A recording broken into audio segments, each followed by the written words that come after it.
বৈষ্ণোদেবী যাত্রা শুরু হওয়ার কথা ছিল, কিন্তু আবারও বাদ সাধছে এবার বৃষ্টি। ভারী বৃষ্টির কারণে আবারও স্থগিত রাখা হয়েছে এই যাত্রা। জানা গেছে 14 সেপ্টেম্বর থেকে তীর্থযাত্রীদের উপর নিষেধাজ্ঞা আবারও জারি করা হয়েছে। আবহাওয়ার যতদিন না উন্নতি হচ্ছে ততদিন পর্যন্ত এই সিদ্ধান্তই ধার্য থাকবে। আবহাওয়ার উন্নতি হলে অনুমতি দেবে জম্মু কাশ্মীর পুলিশ।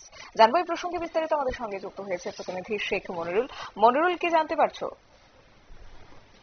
দেখো, নতুন করে জম্মু কাশ্মীরে আজকে কিন্তু ভারী বৃষ্টি হয়েছে সকালবেলা। বিশেষ করে বৈষ্ণোদেবীর যে আশেপাশের জায়গাগুলি রয়েছে সেই আশেপাশের জায়গাগুলিতে ভারী থেকে অতি ভারী বৃষ্টি সকালবেলা হয়েছে, যার ফলে কিন্তু বৈষ্ণোদেবীর উদ্দেশ্যে যারা আজকে রওনা হওয়ার যাদের কথা ছিল বৈষ্ণোদেবী মন্দিরের উদ্দেশ্যে, তাদের যাত্রার উপর ফের জম্মু কাশ্মীর যে প্রশাসন, সেই জম্মু কাশ্মীর প্রশাসন যাত্রার উপর লাগাম টানলেন।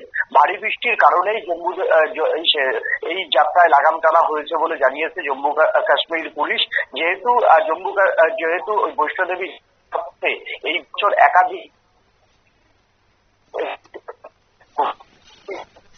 হয়েছিলেন, বেশ কয়েকজন পুণ্যার্থী সেখানে নিহত হয়েছিলেন। তাই কোন রকম ঝুঁকি নিতে চায়নি জম্মু কাশ্মীর প্রশাসন, তাই পর্যটকদের যাওয়ার উপর নিষেধাজ্ঞা জারি করা হয়েছে।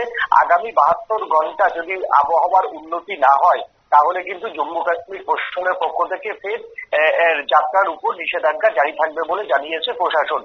আবহাওয়ার উন্নতি হলে ফের তোমার পর্যটকদের বা পুণ্যার্থীদের বৈষ্ণোদেবী যাত্রায় মানে যাওয়ার উপর অনুমতি দেবে প্রশাসন। সেটা তোমার হচ্ছে আজকে থেকে তোমার হেলিকপ্টার বা তোমার পায়ে হেঁটে কোনোটাই কিন্তু যেতে পারবে না তোমার হচ্ছে পর্যটকরা। একেবারে ধন্যবাদ।